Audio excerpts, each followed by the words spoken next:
এটা মাউন্ট এভারেস্টের উপর নাজিল করলে পাহাড় ভেঙে খান খান হয়ে যেত।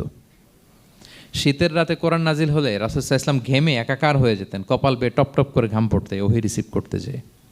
তিনি ওটের উপরে করে মরুভূমিতে চড়ছেন, ওহী নাজিল হলে ওটের বুক মাটিতে মিশে যেত। এক সাহাবার মাথায় পায়ের মধ্যে মাথা রেখে রাসূল সাল্লাল্লাহু আলাইহি ওয়াসাল্লাম শুয়েছিলেন, তখন ওহী নাজিল হলো। সাহাবা বলছেন ওহীর ভারে মনে হচ্ছে যে আমার পায়ের হাড্ডিটাই ফেটে যাবে। তার মানে এটা খুব ভারী বাণী, খুবই ভারী, এটা সাধারণ কোনো কালাম না।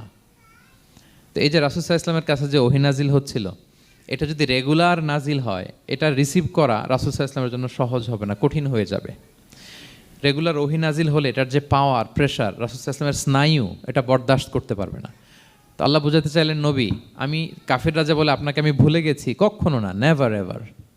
বরং আপনার যাতে একটু রেস্ট হয়, আরাম হয়, আপনাকে একটু কমফোর্ট দেওয়ার জন্য আমি সাময়িকভাবে ইচ্ছে করে ওহীটা বন্ধ রেখেছি।